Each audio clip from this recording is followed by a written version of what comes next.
రామాయణం చదివాను. పరిత్రాణాయాం సాధూనాం వినాశాయ చతుర్కృతాం ధర్మ సంస్థాపనార్థాయ సంభవామి యుగే యుగే.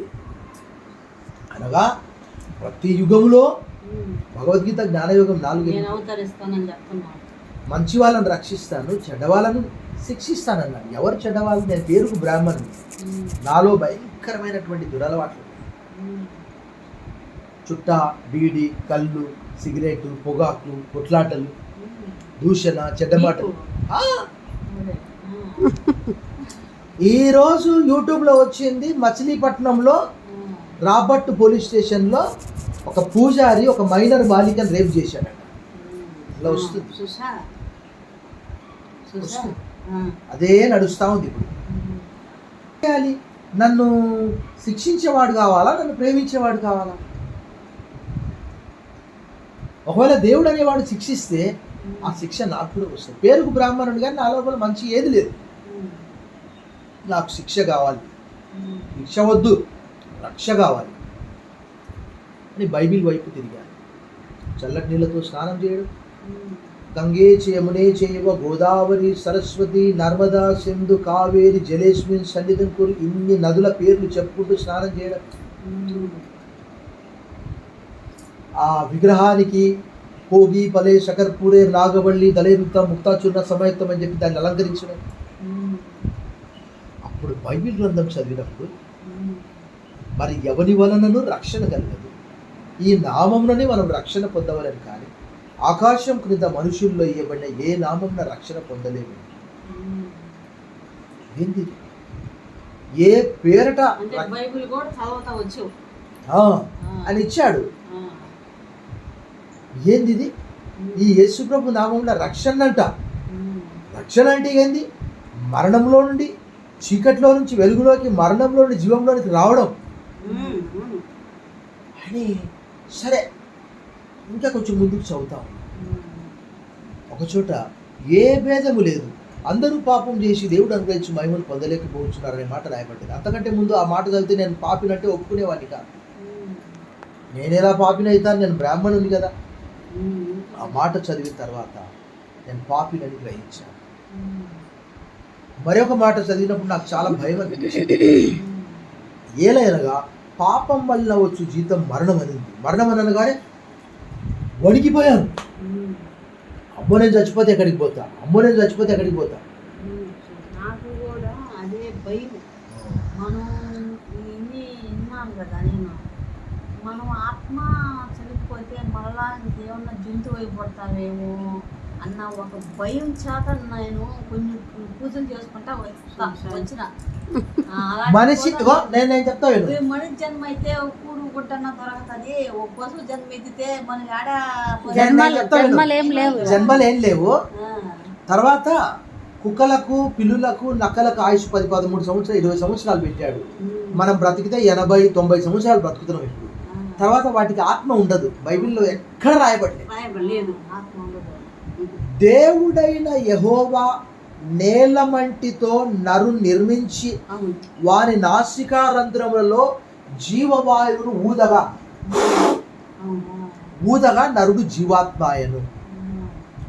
మట్టితో చేసి నాసికారంధ్రాల్లో ఆయన ఊదితే మనిషి లేచి చలించడం ప్రారంభించాడు. అంతే. అవన్నీ పశుపక్షాదులన్నీ నోటి మాటతో కలిగాయి. అవి వాటికి దేవుని స్వరూపం లేదు, అవి దేవుని పోలికలో లేవు. అవి చచ్చిపోతే వాటికి సమాధి కూడా ఉండదు, తీసి పడేస్తారు అంతే. ఎవరైనా పెంచుకున్నటువంటిది ఉంటే పెన్నాల పోయి పాతిపెట్టి వస్తారు. మామూలు కుక్క చచ్చిపోతే మోటార్ సైకిల్ కట్టుకొని ఈడ్చి అక్కడ పడేస్తారు, అవునా కదా? అయితే ఇప్పుడు మన మెడలో బంగారు మనం కరగబెడితే వాళ్ళ బంగారుగానే ఉండాలి, కానీ ఆ బంగారు కాస్త నల్లగా మాడి మసి అయిపోతే ఇనుమవుతుంది. మనిషి అంటే ఉదాహరణకు ఒక బంగారానికి పోలిక, కరిగించిన బంగారమే, దాన్ని కట్ చేసిన బంగారమే, కానీ నల్లగా మాడి మళ్ళీ ఇనుము కాదు. అలాగే మనిషి చచ్చిపోతే మనిషే, ఆత్మ దేవుడి దగ్గర పోతుంది. దేవుని వాక్యంలో రాయబడ్డది. ఆ శరీరం మన్నైపోతుంది. కాల్చేటోళ్ళు కాలుస్తారు, పూడ్చేటోళ్ళు పూడుస్తారు. దాంట్లో సముద్రంలో పడేటోళ్ళు సముద్రంలో పడితే అవి చేపలు తినేస్తాయి. కానీ ఆత్మకు చావు ఉండదు. ఆత్మకు మరి ఒక మహిమ దేహం ఇస్తాడట. బైబిల్లో రాయబడ్డది. ఆ మహిమ దేహం ఎలా ఉంటుందని మనకు తెలియదు. అక్కడ కోట్ల మంది చనిపోయినటువంటి వాళ్ళు అంటే అక్కడ ఉంటారు అన్నమాట. మట్టి మట్టి అయిపోతుంది, ఆత్మ దేవుడి అయిపోతుంది. అప్పుడు నేను మరణం అంటే భయపడి ఆ పాస్టర్ దగ్గరికి పోయి ఏం చేయాలి నేను అంటే, నీవు నీ పాపాలు ఒప్పుకోవాలంటే నాకు ప్రార్థన రాదు. నేను చిన్న ప్రార్థన చేశాను, దేవా నేను పాపిని దయతో నన్ను క్షమించు. అంతకంటే ముందు చెప్పాడు, ఆయన మానవులందరి కొరకు చనిపోయాడు సిలువలో. మానవుల పాపాలు పోవాలంటే యేసుక్రీస్తు యొక్క రక్తము, పరిశుద్ధమైన రక్తం, ఆయన పవిత్రమైనటువంటి వ్యక్తి, ఆయన ఈ లోకానికి మానవుల కొరకు వచ్చాడు. అప్పుడు చిన్న ప్రార్థన చేసుకుంటే నా ఇక్కడంతా మొత్తం భారమంతా పోయి తేలిక అయిపోయింది. అప్పుడు నేను మహా ఆనందంతో విగ్రహారాధన విడిచిపెట్టి భార్య, ఇక నా భార్య నా పిల్లలు వచ్చింది కదా. వీళ్ళమ్మకి 4 స్టేజీలు దాటిపోయింది క్యాన్సర్. దేవుడు బాగా చేస్తున్నాడు. 88 సంవత్సరాలు ఇప్పుడు ఆమె చూసుకుంటుంది. బాగా చేసింది. ఇక విగ్రహారాధన విడిచిపెట్టేసిన, 80 ఏళ్ళు కొడుకు బిడ్డ కడుపులో ఉంది, అత్త మామ భార్య అందరిని వదిలిపెట్టేసి నేను దేవుడే కావాలని వెళ్ళిపోయాను. రాత్రి మగళ్ళు దైవవాక్యం చదువుకుంటూ బైబిల్ కాలేజ్ చేశాను సంవత్సరము. అప్పుడు పాస్టమ్మ కొరకు ప్రార్థన చేస్తూ విగ్రహాలు మట్టివి అవి నోటితో మాట్లాడలేవు, చెవులతో వినలేవు, కళ్ళతో చూడలేవు, కాళ్ళతో నడవలేవు, ఇంకా ముక్కుతో గాలి పీల్చలేవు, చేతులుండి ఏం చేయలేవు అని చెప్పాడు. విగ్రహాల గురించి బాగా చెప్పిండు. ఇప్పుడు నీ దగ్గర ఆడ ఉన్నాయి కదా అన్ని విగ్రహాలు, రోజు పూజ చేసేది. పెన్నాల పోతే తీసుకుపోయి అన్ని అక్కడ పడేస్తుంది. మనుషుల చేతి పనులు కంపెనీలో తయారయ్యి మనం తయారు చేస్తాం. దేవుడు మనల్ని సృష్టించాలి, మనము దేవుణ్ణి కాదు సృష్టించేది. అప్పుడు నేను సంతుష్టి సహితమైన దైవభక్తి గొప్ప లాభ సాధనమైనది. మనం ఈ లోకంలో ఏమీ తెలియదు, ఏమీ తీసుకొని పోలేము, కాగా అనవసరములు గల వారమైన తృప్తి పొంది ఉన్నాము అని బైబిల్ చదివి ఆస్తి అంతా విడిచిపెట్టేసి మళ్ళీ సెలవులలో వచ్చి నా భార్యను చూసుకొని పోయాను. మళ్ళా సంవత్సరం బైబిల్ కాలేజీకి వెళ్ళాలి, నాకు ఆస్తి వద్దని రాసిచ్చిన. ఆమె కూడా నేను వస్తానంటే నీవు కూడా యేసుప్రభువుని నమ్ముకోవాలంటే ఇంకా వాళ్ళ అక్కలు వాళ్ళందరూ విషయం ఇచ్చి చంపేస్తున్నారు, మొత్తం పొలం రాకిస్తున్నారు, అవన్నీ జరిగినాయి. నేను దాదాపుగా ఇప్పటికీ 26 సంవత్సరాలకు ఎక్కువ ఆ ఇల్లు వదిలిపెట్టేసి, మా వదిన ఉంది అక్కడ, వాళ్ళ అక్క, ముగ్గురు అక్కజలేదు, ఈమె చిన్న అక్క, మిగతా ఇద్దరు వచ్చింది. వాళ్ళే ఆస్తి అనుభవిస్తున్నారు. పెద్ద ఇల్లు, ఒక 40 అంకణాల స్థలం, అందులో ఒక 15 అంకణాల స్థలంలో ఇల్లు కట్టారు. Double bedroom, hall, kitchen. ఇంటి ముందే ఒక 10 అంకణాల ఖాళీ స్థలం ఉంటుంది, ఇంటి పక్కకు ఒక 5 అంకణాల ఖాళీ స్థలం ఉంటుంది. కట్టింది 15 అంకణాలు, కట్టంది 15 అంకణాలు. పొలం ఊర్లోనే ఉంది. ఈ నుంచి మనకు అంత స్టోన్ హౌస్ పేట అంత దూరం కూడా ఉండదు, 10.5 ఎకరాలు.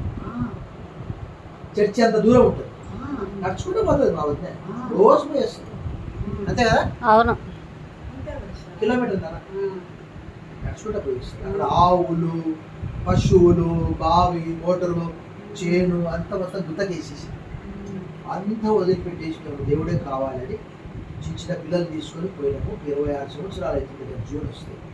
అంటే దేవుడు విడిచిపెట్టలే, మర్చిపోలే. ఇప్పుడు నేను ప్రతి ఒక్క ఇంటికి పోతాను కదా, అంతా వీళ్ళు విగ్రహాలు పూజలేను, అవింటే ఏమన్నా వద్దా నాకు? అవి చెప్తున్నా నేను, మన పక్కన కాదు, మనతో పాటు ఉన్నవి ఏం చేయలేవు, వాటిలో ఏ శక్తి ఉండదు. బైబిల్ చదువుకుంటా, ఇక్కడనే ప్రార్థన చేసుకుంటా, ఇంట్లోనే చేసుకుంటా. నేను చెప్తాను, మొన్న ఈ బ్రాహ్మణ వీధి, బొమ్మకేశ్వర వీధి అంట తెలుసా, గిడ సంతపేట దగ్గర పోతుంటే పాస్టమ్మ ఒక ఇంటికి పోయింది, నేను అక్కడ కూర్చొని ఉన్నా. అక్కడ గుడి ఉంది బొమ్మకేశ్వర వీధిలో, బయట కూర్చొని ఉన్నా. శనివారం, పోయిన శనివారం చదువుకుంటా ఉన్నా బైబిల్. అంటే గుడి, పూజారి మంత్రాలు చదువుకుంటున్నాడు, మనకేం సంబంధం? అది కదా, అవి నోరుండి మాట్లాడలేవు, మనుషుల చేతి పనులవి. దాన్ని ఏం చేస్తారు, గట్టిగా బిగించి మన ఊరంతా తిరిగినట్టు దాన్ని విగ్రహాన్ని కూడా ఊరంతా తిప్పుతారు. చెప్తున్నారు. అవును, చెప్తున్నారు.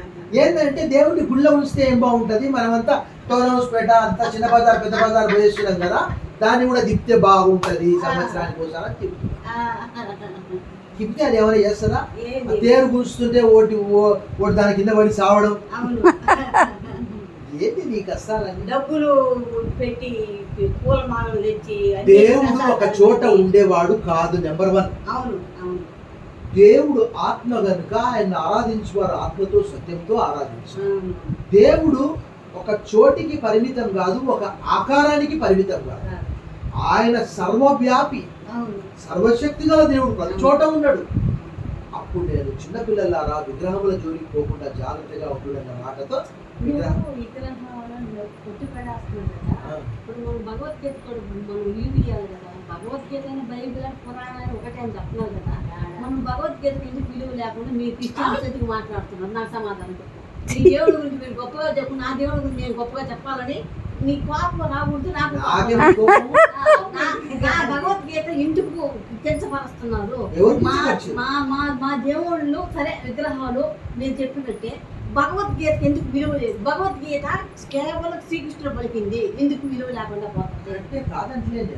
భగవద్గీత అయినా బైబిల్ అయినా పురాణం ఒకటే అని చెప్తాను. ఒకే ఎవరన్నా? భగవంతుడు ఒకటే అని నేను మీరు అందమైన మేము- కాదంటలేదు. మేము ఆ ఒక్కడు ఎవరు? ఒక్కడే యేసుక్రీస్తు. అంతా ఒకటే, ఒకే మాకు నారాయణుడు, మీకు యెహోవా, వాళ్ళకి అల్లా, ఒకే పరబ్రహ్మ మా దృష్టిలో. ఒకే పరబ్రహ్మ. దేవుడు ప్రపంచాలను ఆయన నువ్వు మరణం యెహోవా, లేదు. నువ్వు యెహోవా అన్నట్టే మేము కూడా ఆయనే నారాయణ అంటే తప్పు లేదు కదా. అది ఇగో దేవునిలో పరిశుద్ధత ఉండాలి, పవిత్రత ఉండాలి. ఎంతమంది గోపికలు? 100 మంది 201 కోట్ల మంది చేసుకుంటాడు. అది మనం ఆడకూడదు. అంటే దేవుడు పాపం చేసిన యేసు ప్రభులో ఏ పాపం లేదు. దేవుడు పాపం చేస్తాడా? మరి పెళ్లి చేసుకుంటే పాపమే కదా. ఆయన పరిశుద్ధుడై ఉండాలి, పవిత్రుడై ఉండాలి. ఒక్కొక్కరు ఒక అవతారం. ఇప్పుడు ఆయన ఎందుకు వచ్చాడు? కృష్ణుడా అన్న ఉక్కుసం రావణుని సంహరించడానికి రావణ అవతారం ఇచ్చాడు. అట్లా మరి ఎత్తాడు. ఆ కృష్ణుడు ఓన్లీ భారతదేశంలోనే ఉన్నాడు కదా, మిగతా దేశాల్లో ఎందుకు లేడు? మరి అదే క్రైస్తవత్వం ప్రపంచ వ్యాప్తంగా 300 కోట్లు ఉన్నారు కదా. అవును. ఆఫ్రికాలో దేశాల్లో లేడా? ఏడ ఉన్నాడు? ఈ భారతదేశమే ఇక్కడ, అక్కడ అమెరికాలో విగ్రహాలని కించపరుస్తున్నారు. భగవద్గీతని ఎందుకు ఎవ్వరు కించపరచలే. అది కాదు, పాస్టర్ గారు ఎట్లా నమ్మిండో అది నీకు సాక్ష్యం చెప్తున్నాడు. కించపరచట్లేదు జయలక్ష్మి. బైబిల్లో ఏమని రాయబడ్డదంటే అవి మనుషుల చేతి పనులు, అవును. అవి మేలు చేయవు కీడు చేయవు. బైబిల్ కూడా ఒక నీతి వాక్యాలు పలకుతుంది. బైబిల్ కూడా మన కించపరచకూడదు. ఇది భగవద్గీత ఎట్టో నేనన్నా, భగవద్గీత విన్నా, ఈ బైబిల్ విన్నా. ఒక జీవితాన్ని మార్చుకునే అవకాశం ఉంది. ఏదన్నా భగవంతుడు ఈ బైబిల్ అన్నా కమ్మగానే ఉంది. భగవద్గీత అన్నా నేను అన్ని విన్నా. నేను అది విన్నా, ఇది విన్నా. భగవద్గీతలో ఏముందా? కృష్ణుడు, అర్జునుడు, భీముడు, నకులుడు, సభ్యుడు యుద్ధాలు. అది నేను చదవలా. మనకి బైబిల్ ఇలా నేను కాదు కాదు, ఈ పూజారి ఈయన కూడా విగ్రహారాధికుడు పూజారి అయ్యుండి యేసు ప్రభువును నమ్మడానికి కారణం ఏంది చెప్పు నువ్వు. మరి అది నువ్వు చెప్పు. ఒకే ఒకటి జయలక్ష్మి, ఆయన యేసు ప్రభు నన్ను ప్రేమించి నా కొరకు కలవలసిలో చనిపోయాడు, నా కొరకు రక్తం కార్చాడు. నేను పాపినని తెలుసుకున్నాను. నాకు ఆయన కావాలి, నాకు ఆయన ప్రేమ కావాలి. ఆయన నన్ను ప్రేమిస్తున్నాడు. నేను ఇతర మతాలను ద్వేషించను, ఇతర దేవుళ్ళని ద్వేషించను. వాళ్ళు ఉంటే ఉండొచ్చు, ఉండకపోవచ్చు, నాకు సంబంధం లేదు. కానీ నాకు మాత్రం యేసు కావాలి, యేసుకు నేను కావాలి. యేసు ప్రభుకు నీవు కావాలి. ఆ మాట అన్నావా? నేను చిన్నప్పటి నుంచి ఒక భగవంతుని పట్టుకొని ఇప్పుడు ఆ దేవుణ్ణి కాదు మరో దేవుళ్ళలోకి ఒక్కొక్కరు వచ్చేస్తారేమో, కానీ నేను రాలేను. నా స్వభావం తెలియనప్పుడు కొలిసావు. తెలియక ఒక పాపం చేశాం, తెలియక మనం ఒక వ్యక్తిని చంపేశాం పొడిచి. సత్యం తెలుసుకున్నాం, అయ్యో ఇది తప్పు కదా అనుకున్నాం. ఇంతకుముందు చంపినా కాబట్టి ఇప్పుడు కూడా చంపాలి అని కనిపించిన వాళ్ళందరినీ చంపుకుంటా పోతామా? తెలియక నువ్వు అట్లా చేసినావు, ఇప్పటికీ చేస్తున్నావు. ఇప్పుడు నేను కూడా తెలియనప్పుడు చేశాను, ఆమె కూడా నమ్మలే అది అసలు నేను నమ్మనన్నా విగ్రహాలు, నేను నెయ్యితోనే దీపం పెట్టేది. బాలమాది వాళ్ళ మతం అని నేను రానన్నది. సరే అమ్మా అని చెప్పి నేను భార్యను వదిలిపెట్టేసి ఒక్కడే వెళ్ళిపోయినా. అన్నారంట. అప్పుడు నేను పూజలు చేసిన, ఇప్పుడు ఎందుకు చేస్తా? చేయను, తెలుసుకున్నా. దేవుడు అని తెలుసుకుంది మేడం. నీవు ఇప్పుడు ఇట్లా అంటున్నావు కదా, నీవు కూడా దేవుని ప్రేమిస్తావు, ఒకనొక టైం వస్తుంది నీవు కూడా యేసు ప్రభుని ఆరాధిస్తావు అనుకో. నేను కూడా నేను నమ్మనని చెప్పిన, నేను గ్యారెంటీగా ఖచ్చితంగా చెప్పిన. మేడం ఏం ఉద్ధరిస్తున్నారా? అంత సీసాలు నూనె తెచ్చి పోతున్నావు, మాత్రాలు చదువుతున్నావు. ఏం ఉద్ధరిస్తున్నావా? ఏం ఉద్ధరిస్తున్నారు? వాళ్ళ తినడానికి కూడు లేక అల్లాడుతున్నావు. చెడు అలవాట్లు పోతాయి. చుట్టా, బీడి, కిల్లి, జర్దా, paan, cinema, betting, A to Z పోతే అదే నీవు ధనవంతులం అయిపోతావు. అంతే కదా. చెడు వైపుకి ఎప్పుడైతే నీవు మానుకుంటావో అప్పుడే నీవు కోటీశ్వరుడు అయిపోతావు. ఈరోజు అనేక మంది బెట్టింగ్ యాప్లలో పెడుతున్నారు, మాట చెప్తున్నారు, రకరకాల కోడి పందాలలో పెడుతున్నారు, రకరకాల పేకాట ఆడుతున్నారు. అంతకన్నా ప్రాముఖ్యమైనది, నీవు చనిపోతే యేసు ప్రభు ఉండే స్థలంలో, పరలోకంలో, నీ భాషలో చెప్పాలంటే స్వర్గంలో, మోక్షంలో నీవు ఉంటావు. నేను మీ కొరకు ప్రాణం పెడుతున్నా, మీ కొరకు ప్రాణం పెడుతున్నా. నేను ప్రాణం పెడుతున్నా. నా ప్రాణం పెట్టడానికి, నా ప్రాణం తిరిగి తీసుకోవడానికి నాకు అధికారం కలదు. అంతే కదా. నన్ను చనిపోయి సమాధి చేయబడి తిరిగి ఏ క్లాస్ నానా? ఓకే, ఏ స్కూల్? విశ్వసాయ. రైట్ సైడ్ పోతుంటే SRK స్కూల్నే దాన్ని విశ్వసాయి చేసేసాను. మీ తమ్ముడు ఏ క్లాస్? కరిపాయింట్ దగ్గర ఇద్దరు అదే స్కూలా? మా ఇంటి సైడ్ తెలుసు. 5 వీధుల తర్వాత రోడ్డు మీద తెలుసు. మేము 8.5 సంవత్సరాలు ఇక్కడికి వచ్చి. ఒక రోజు పోతే ఒక రోజు పోడు సార్. ఎందుకు పోతున్నాడు కానీ ఏదో బలవంతంగా పోతున్నాడు బడికి. ఇష్టంగా చదవాలి నాన్న. ఎందుకంటే చెప్పరా, బైబిల్ ఒక మంచి మాట రాయబడింది. ఏంటంటే మనుషుల జ్ఞానము వారి ముఖమునకు తేజస్సునిచ్చును, వారి మోటుతనం మార్చబడి. చదువుకుంటే మోటుతనం పోయి IASలు ఎలా ఉంటారు, ఎంత చక్కగా ఉంటారు. చూడగానే సార్ చదువుకుంటే దేవుడు నిన్ను మంచిగా ఆశీర్వదించి భవిష్యత్తులో మంచి జాబ్ ఇస్తాడు. SP కూడా సెల్యూట్ చేయాలి, అవునా కదా? డిస్ట్రిక్ట్ కి బాస్ ఆయన, జిల్లా అంతటికి బాస్ ఆయన. SP మీద కూడా యాక్షన్ తీసుకో. అంటే చదువు, కష్టపడి చదువుకోవాలి బాబు. అర్జునుడు అంటే సక్సెస్ అన్నమాట. అర్జున్ సాత్విక్ 2 పేర్లు ఉన్నాయి. కష్టపడి చదివితే దానికి ఫలం ఉంటుంది. కష్టపడి చదవకుండా దేవుడా నాయన నేనైతే చదవ, నీవేమన్నా చేయాలి పాస్ చేయి. కాదు బాబు, ఇప్పుడు నువ్వు చదువుకుంటే నీ ఫ్యూచర్ బాగుంటది. కొంచెం కాలం కష్టపడితే, నాకు పరిచయం ఉన్న ఒక అబ్బాయి ఉన్నాడు, వాడు ప్రీ మెచ్యూర్ బాబు, నెలల నిండా ముందు పుట్టినట్ట. ఫోటో ఉంది, చూపిస్తా. వాడు చిన్న వయసులో చదువుకొని తెలంగాణలో కరెంట్ దాని మీద ఇంజనీర్ అయితే వాని ఎంబడి అందరు సార్ సార్ అంటే వానికే సిగ్గవుతుందంట. నన్నేంటి వీళ్ళందరూ సార్ అంటున్నారు చెప్పాడు. వాళ్ళ అమ్మ చెప్పింది. పెళ్లి చేసుకొని పిల్లలు పుట్టారు. ఇప్పుడు చిన్న వయసులో దేవుడు జ్ఞానం ఇస్తాడు. కష్టపడితే ఇప్పుడు ఎట్లా ఉంటుందంటే, నాకు ఆట కావాలి, పాట కావాలి, నాకు అమ్మ వద్దు, నాన్న వద్దు, అమ్మమ్మ వద్దు, స్కూల్ వద్దు. గేమ్స్ ఆడితే ఏమైనా పైసలు వస్తాయా? సెల్ ఫోన్ వాడితే ఏమైనా పైసలు వస్తాయా? నా పిల్లలకు అంతే. నేను ఇప్పటికి కూడా నమ్ముతారో లేదు, కూర్చోండి అడుగు బాత్రూమ్ లో పుస్తకాలు పెట్టుకొని చదువుతాను. 5 నిమిషాలు కూడా వేస్ట్ చేయాలి. మాస్టర్ గారు కూర్చోండి, అబ్బాయి కూర్చోనా, కూర్చో. జ్ఞానానికి అంతు లేదు. నాకు తెలుసు కదా అని అనుకుంటే ఏం నేర్చుకోలేము మనం. అంతే కదా, మనం చనిపోయేంత వరకు నేర్చుకుంటూనే ఉండాలి. ఇంటి నిండా పుస్తకాలు. ఎప్పుడైనా రా మీ అమ్మమ్మడి ఇక్కడే వాకింగ్ వేయటంత 5 వీధులు అంతే.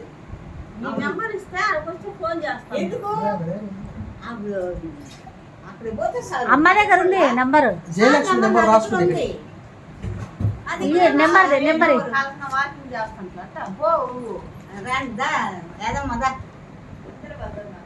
ఎవరు సారు ఇందాక వచ్చాడు రాణి సార్ అన్నారు సరేలే గుడ్డలు ఇచ్చిపోయేదానికి వచ్చాడు అనుకున్న పాపం గబక్కుని వచ్చారు మేడం సార్ దా కూర్చో కూర్చో కూర్చో కూర్చో పర్వాలేదు కూర్చో కూర్చో ఏదమ్మా కూర్చో చెప్పు జయలక్ష్మి నీ నెంబరు. నాది లేదు నీది మాకు. లేదు సార్ పాము కొట్టేసింది మా నీ అమ్మ నెంబర్ అదే ఉంది. నా దగ్గర నా నెంబర్ నేను ఎత్తుకొని పోతా ఊరికి. మీ నెంబర్ ఏంటి సార్ చాలు, మేము మీ ఇంటికి రావాలంటే నీకు ఫోన్ లేదు కదా మరి ఎట్లా చేస్తావు? నెంబర్ వల్ల మా అమ్మ ఫోన్లో నుంచి చేస్తాం. సరే నేను చేస్తాలే నా దగ్గర ఉంది. మీరు రాసిరా? నేను బైబిల్లో మీరు ఎక్కడ ఉంటారమ్మా? ఇది పక్కదే మేడం.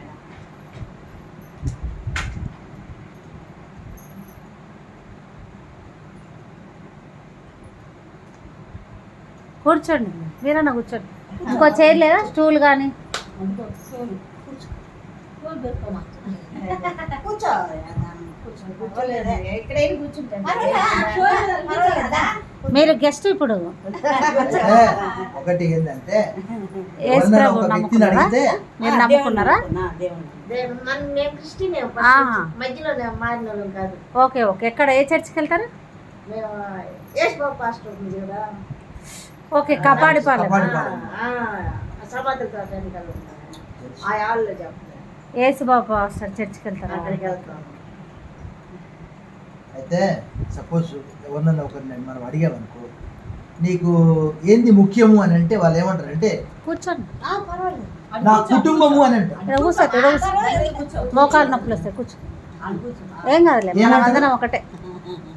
నీకు ఏంది ముఖ్యము అన్నిటికంటే నాకు నా కుటుంబం ముఖ్యం. నా కుటుంబం ముఖ్యం అంటే నేను ఒకవేళ చనిపోతే నా కుటుంబం రోడ్డున పడకుండా 1 కోటి రూపాయలు, 2 కోట్లు, 3 కోట్లు వాళ్ళకి పెట్టి పోవాలి. ఎక్కడికి పోతావు నువ్వు? ఎక్కడికి పోతావు? కాదు అబ్బాయ్యా నేనా? సరే, నువ్వు వాళ్ళకు 2 కోట్లు పెట్టావు, నువ్వు చనిపోయావు, నువ్వు ఎక్కడికి పోతావు? పరలోకమా నరకమా నీకు తెలియదు కదా. అప్పుడు కదా తెలిసేదే పరలోకమా నరకమా. ఉన్నప్పుడే తెలుసుకోవాలి, చనిపోయిన తర్వాత ఏం చనిపోయిన తెలియదు. తర్వాత ఏం చేయలేము మనం. ఇప్పుడు నేను ఈ టైలర్ వాళ్ళ ఇల్లు తెలియనప్పుడు కింద నేను ఫస్ట్ ఇంట్లో అడిగాను, అమ్మ ఈ దుకాణం ఆమె ఎక్కడ ఉంటుంది, బట్టలు ఉంటాయి పైన లాస్ట్ కొనండి. మేడం పూరీలు వద్దు వద్దు వద్దు వద్దు, ఏదొద్దు నువ్వు.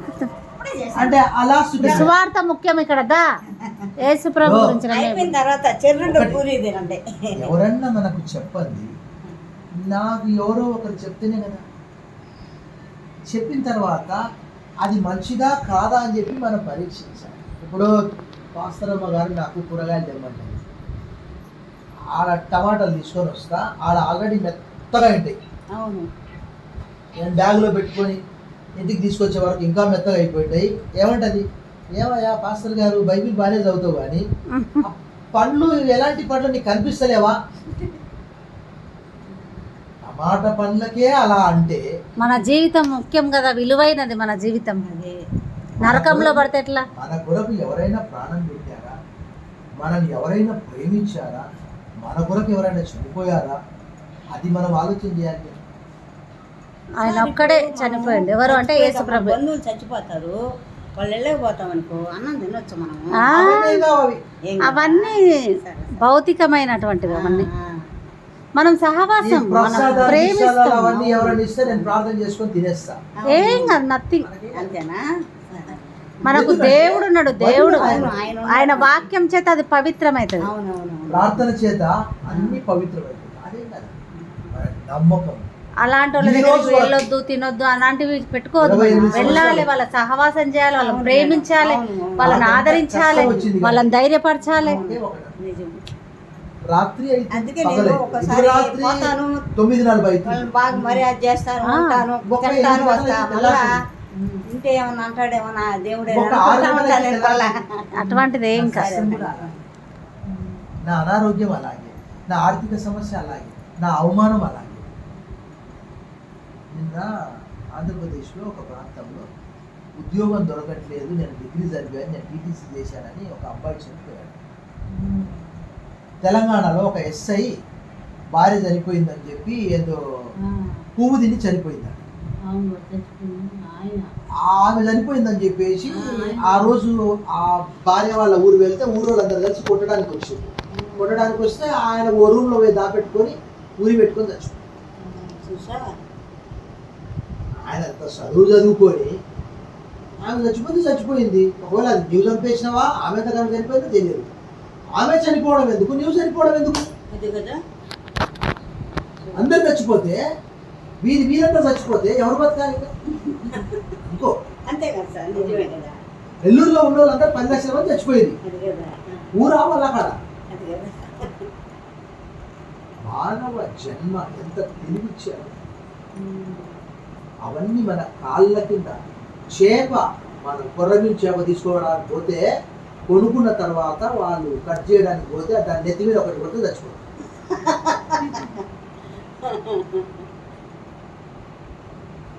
దేవుడు మానవునికి ఎంత తెలివిచ్చాడు.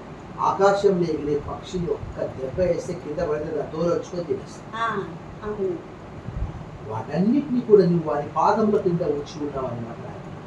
దేవుడి కంటే వాడిని కొంచెం తక్కువ వాడిగా చేసి నువ్వు అంత చదువుకున్నావు, చచ్చిపోయేది ఎందుకు? నేను చిన్న పిల్లలు అనాథలు అయిపోయారు కదా. 7 సంవత్సరాల బాబు 4 సంవత్సరాల పాపనే ఏదో సంథింగ్ 7 4 తల్లిదండ్రులు లేనటువంటి పిల్లలు కదా. వేరే వాళ్ళు ఎవరు ప్రేమిస్తే ఎంత ప్రేమిస్తారు? అమ్మమ్మ తాత ఎంతకాలం బతుకుతారు, చిన్నాళ్ళు ఎంతకాలం చూస్తారు. నీ జీవితం విలువైనటువంటిది. నేను కూడా చాలాసార్లు ఆత్మహత్య ప్రయత్నం చేశాను. నా భార్యతో గొడవపడ్డాను. నమ్మక ముందు చాలా కష్టం వచ్చింది. ఎందుకు ఈ బ్రతుకు అనుకున్నాను, తపస్సు చేసుకుందాం అనుకున్నాను. మనశ్శాంతి లేదు. తీర్థయాత్రలు చేశాను భారతదేశం అంతా. నా శని బొద్దు అనుకున్నాను, కానీ నా శని పోలేదు. బట్ దేవుని అని విశ్వాసం ఇచ్చాను. రాత్రి పగలు రాత్రినే ఉంటుంది. నా ఇంటి నిండా పుస్తకాలు. దేవుని వాక్యం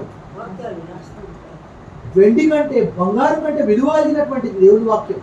బైబిల్ అని చెప్పు. బైబిల్ రాయబడి సాయంకాలం 3లో 119 వేల కొలది వెండి బంగారు నాణ్యముల కంటే నీ ఇచ్చిన ధర్మశాస్త్రం వేరు. 5 రూపాయలకు అన్న క్యాంటీన్లో అన్నము, ఇడ్లీ, ఉప్మా, దోశ అన్ని ఇస్తున్నారు.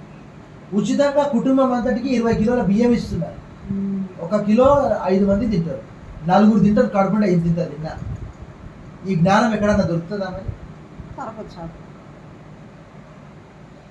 పాత బట్టల దగ్గరికి పోతే 100 రూపాయలకు 4 జతల బట్టలు ఇస్తారు.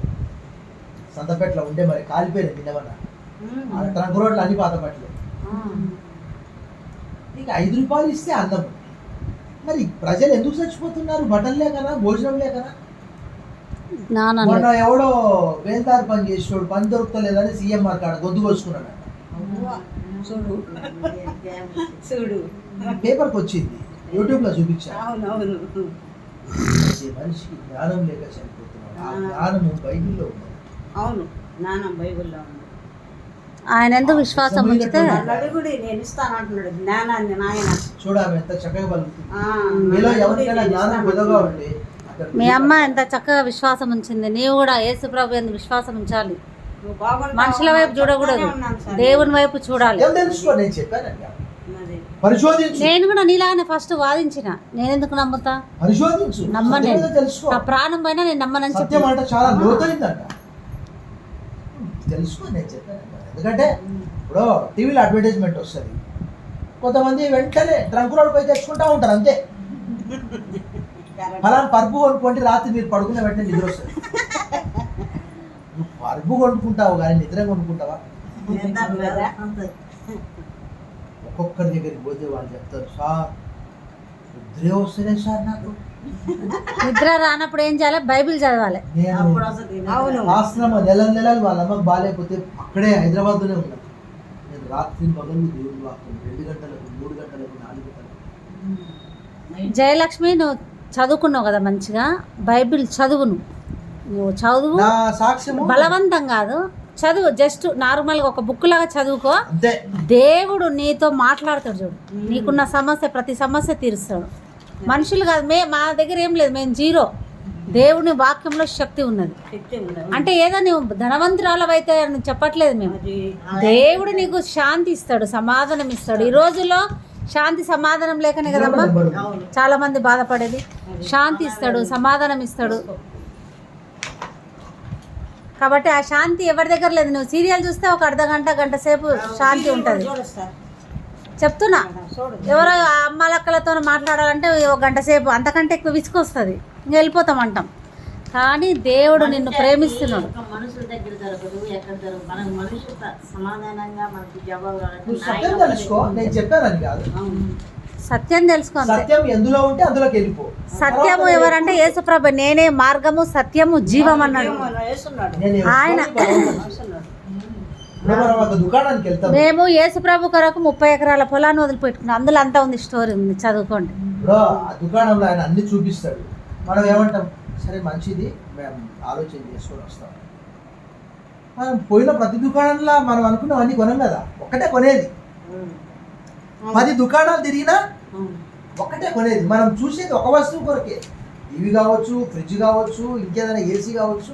మనం పోయేది సరే ఒకటో రెండో తెలియదు, బట్ ఫలాని దుకాణంలో తక్కువ ధర, క్వాలిటీ బాగుంది అని అంటేనే మనం కొంటాం. అలాగే నువ్వు పరీక్షించు. అంతే. బైబిల్లో రాయబడి, ఫిలిప్పీయులకు రాసిన పత్రిక 4వ అధ్యాయంలో రాయబడ్డది, సమస్తము పరీక్షించి మేలైనది చేపట్టండి. చూడదు ఏ దేవుల్లో మేలుందో, ఎవరిని కొరకు ఏం చేశారు, ఎవరిని కొరకు ప్రాణం పెట్టారు, ఎవరిని నిన్ను ప్రేమించారు గమనించు. యేసుప్రభులో ఎలాంటి పాపం లేదు. తీస్తారో తెలియదు. జయలక్ష్మి, యేసుప్రభులో పాపము లేదు ఆయన దగ్గర. ఆయన పవిత్రుడు, పరిశుద్ధుడు. నేను పరిశుద్ధుడు కదా ఈ ఆయన. ఈ దారిలో రోజు 10 సార్లు పోతా. ఒకటే దారి, నాకు వేరే దారి లేదు. అక్కడ ఇల్లు లేవు, ఒకటే పారింది, ఇక్కడే దారి. నువ్వు వాకింగ్కి వెళ్తున్నావు, నన్ను చూసావు, నేను సిగరెట్ తాగుకుంటూ పోయినా అనుకో. నన్ను నువ్వు పరిచయం లేకంటే ముందు చూసినావు, పరిచయం అయిన తర్వాత ఏమంటావు, నేను ఆడ సిగరెట్ తాగుతుంటే చూసిందే, మరి నా భర్త సిగరెట్ తాగుతుంటే తాగొద్దని చెప్తావు, నీ పాస్టర్ అని చెప్తున్నావు, ఎట్లా తాగుతావు నీవు? నువ్వు నలుగురికి చెప్పేటోడవు, నువ్వు మంచిగా ఉండాలి కదా. వచ్చింది. నువ్వు ఇంతమంది నీతులు చెప్తున్నావు, పాపం చేయకుండా ఉంటే వాళ్ళు కూడా వచ్చింది. చెప్తే చాలా తెలియగలది. చూడా, పెళ్ళి అది యేసుప్రభు నమ్మకం ముందు అన్ని చేసిండని చెప్తున్నాడు కదా. చెప్తున్నా కదా పాపం, అన్నీ చేశాను నేను. సరే, నువ్వు ఇంతమందికి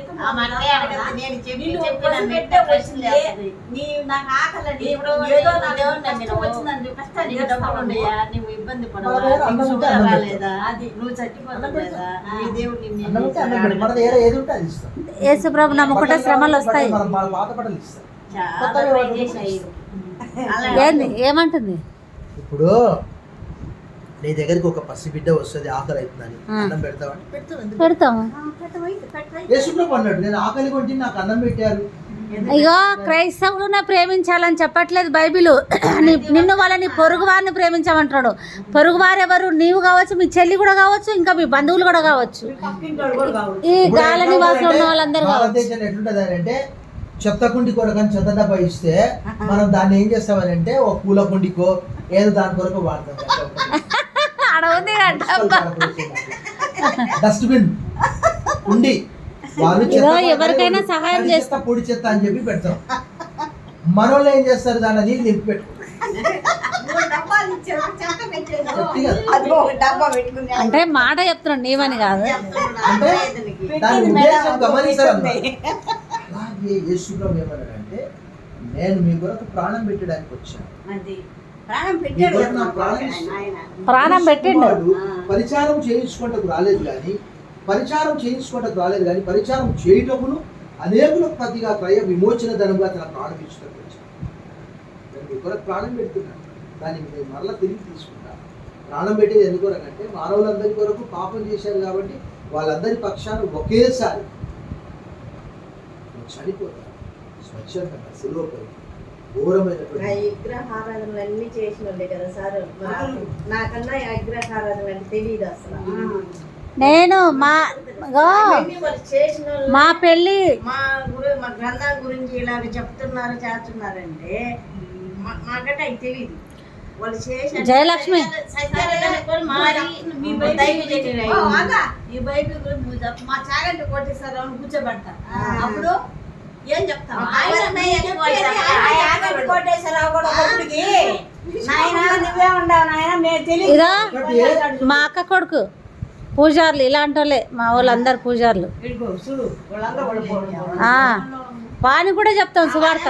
వాడు ఏమంటాడు తెలుసా, మావాడు మా వద్ద కొడుకు, బాబాయ్ చూడు మాకైతే చాలా గ్రంథాలు, మీకు ఒకటే బైబిల్, కానీ ఆ బైబిల్తోనే మొత్తం మీరు షేక్ చేస్తున్నారు మొత్తం ప్రపంచాన్ని.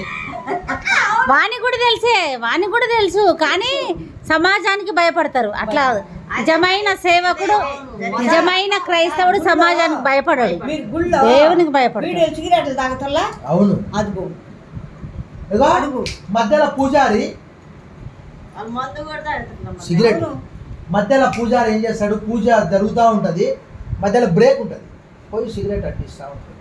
చెప్తే నమ్మవు, ఒక్కొక్క పూజారి. ఈరోజు వార్తల్లో ఒక మైనర్ బాలికను రేప్ చేశాడంట పూజారి. పూజారికి అది వేసి నువ్వు చూడు, వాళ్ళ పాపాలు పోవాలే. తప్పులే కాదు నువ్వు. కాదమ్మా వాడు శిక్ష చేస్తాడు. తెలియదు బాబుదు వాళ్ళు పట్టాత్రం కోసం ఎవరికైనా వాళ్ళు ఇదో చేస్తున్నారు. చాగంటి కోటేశ్వర పూజ దగ్గరికి వెళ్ళి ఏ దై బాగుండే ఈ బాగుండే మనం పోయి అడుగుతాం. ఆ, వాళ్ళు ఏ మంత్రాలు చేస్తారో ఏ తంత్రాలు అమ్మా చేస్తారో ఇక్కడ చూడు జయలక్ష్మి, హిందూ మతం ఏదైనా శరీర సంబంధమైనదే ఉంటది.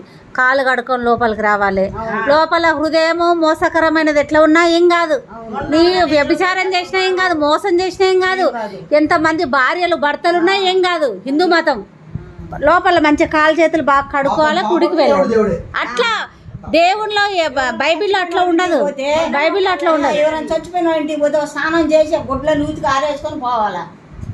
బైబిల్ హృదయానికి సంబంధించింది. నేను సమాధి చేసి వచ్చిన తర్వాత వాస్తవం కూడా తెలుసు, చెమట వస్తే తప్ప కనీసం చేతులు కూడా కడుక్కోను, అవే బట్టలు కావాలని 2 రోజులు వేసుకుంటాను. అవును, మన హృదయానికి సంబంధించింది. ఎండాకాలం మాత్రం ఏంటంటే ఆ సమాధితో పోతే అవును చెమట వస్తుంది. అట్లా ఆచారాలు కాదు మనకు ముఖ్యము, మనము లోపల మన హృదయం ఏ విధంగా ఉన్నది, మన నీతి నిజాయితీ యథార్థత ప్రేమ, ఇతరులను ప్రేమించడము క్షమించడము, ఇలాంటివి ఉంటాయా హిందువుల దాంట్లో? మనసాక్షి ఉంటుందా? అసలు ఉండదు. ఉండదు. వాళ్ళ బైబిల్ వాళ్ళది భగవద్గీత అట్లా బోధిస్తుంది, కానీ బైబిల్ అట్లా కాదు. నిన్ను వల్ల నీ పొరుగు వారిని ప్రేమించాలి.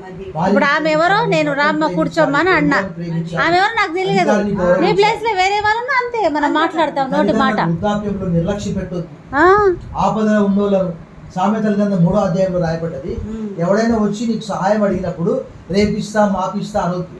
నువ్వు సహాయం చేయడానికి సిద్ధంగా ఉంటే చెయ్యి, అంతేగాని రేపిస్తా పో మాపిస్తా పో అని అనొద్దు. అంతకన్నా ముఖ్యము యేసు ప్రభు నీ కొరకు ప్రాణం పెట్టిండు, రక్షణ నీకు సమీపంగా ఉన్నది. ఇవన్నీ నువ్వు తెలుసుకొని కూడా నిర్లక్ష్యం చేస్తే మేమేం చేయలేము.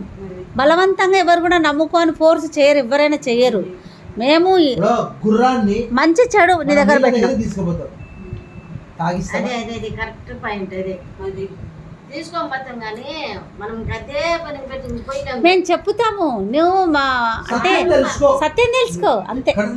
నీకు స్వేచ్ఛ ఉంది, స్వేచ్ఛ ఉంది. మారాలని ఏమి ఉండదు కానీ అన్నీ వింటా నేను. బైబుల్ కూడా వింటా నేను. అంటే ఒక ధర్మశాసనం కాబట్టి నేను విని బాగుంది. మా అమ్మ వింటే విన్నాను, అప్పుడు అంతకుముందు నాకు తెలియదు. మా అమ్మ విన్నప్పటి నుంచి నేను కూడా వింటుంటాను. కానీ బాగుంటుంది, బైబుల్ కూడా బాగుంటుంది. ఇక బైబిల్ నిజంగా నిజమైన క్రైస్తవుల్లో నువ్వు బాగా గమనించు, అందులో కూడా నమ్మకార్థంగా ఉండేవాళ్ళు ఉంటారు. దేవుని గురించి చెప్తూ మళ్ళీ వాళ్ళు జీవించకపోవడం అలాంటి వాళ్ళు కూడా ఉంటారు. కానీ నిజమైన దేవుని యేసుప్రభుని వెంబడించే వాళ్ళ వైపు చూడాలి, దేవుని వైపు చూడాలను. అందులో కూడా భక్తిహీనులు ఉంటారు, ఇందులో కూడా భక్తిహీనులు ఉంటారు. వాళ్ళ వైపు చూడొద్దు మనం. అందులోనూ దేవుడు నీకు మంచి స్వస్థత ఇచ్చిండు కదా. సార్ పాస్టర్ గారు ఏమంటారు, చూసి నేనే ఆశ్చర్యపోయినా. బిడుగులూరు పోయినా ఈమె ఒకరికి ప్రార్థన చేసినంట, పోయి వాళ్ళమ్మ తీసుకొని పోయింది. ప్రశ్నలు అడుగుతుంది. అప్పుడు అంటే సైతాన్ చేత పీడింపబడ్డది. మరి ఇప్పుడు ఏ సైతాన్ చేత పీడింపబడ్డావు నువ్వు? బాగా నూనె ఎక్కువ ఇలా చెర్రండు పూరీలు. అయ్యో దేవా యేసయ్యా, వంట నీవు వంటల మాస్టర్ వేందా తల్లి నువ్వు? జయలక్ష్మి యేసుప్రభు అమ్మ బిడుగులూరులోనే ఉంటుందా? అమ్మ ఏడుంటుంది 10 రోజులు మా అన్న వాళ్ళ ఇంట్లో ఉంటుంది. తర్వాత ఏడవలూరులో రూమ్ తీసుకున్నాం సపరేట్గా. ఆడ అప్పుడు హోటల్ పెట్టిండే మళ్ళీ తీసేసింది కదా. సార్ చేయలేక తాగలేకుండా వస్తుంది. అయ్యో దేవా యేసయ్యా. చేయగలుగుతున్నాను. చాలు చాలు. జయలక్ష్మి, యేసు ప్రభు నిన్ను ప్రేమిస్తున్నాడు. ప్రేమిస్తే ఇంకా మంచిదే కదా. నిన్ను ఆశీర్వదించాలని, ఆయన ఉండే స్థలంలో నీవు ఉండాలని, పరలోకంలో నువ్వు ఉండాలని, నీ కుటుంబం అంతా ఉండాలని ఆయన ఆశిస్తున్నాడు. నేనే పరలో మాకు వైకుంఠం ఉంది, పో. వైకుంఠానికి వద్దు, ఆ విగ్రహాలన్నీ వట్టివి మట్టివమ్మా. నేను ఎప్పుడో ఎంతో పూజ చేసి వచ్చినా. వైకుంఠం నారాయణుడు విను, యేసు ప్రభు నమ్మక ముందు నేను కూడా నీలాగానే మాట్లాడేది. ఎప్పుడైతే ఆయన ఎందుకు విశ్వాసం ఉంచినో, ఎప్పుడైతే చాలు చాలు చెక్కవద్దు. ఇక చూడు మీ అమ్మ ప్రేమ, నమ్మిన ప్రేమ ఇట్లుంటుంది చూడు. ఒకసారి వద్దంటే కూడా ఆమె ఇంత ప్రేమతో నమ్మిన బిడ్డలు ఇట్లనే ఉంటారు. నువ్వు బాగా గుర్తుపెట్టుకో.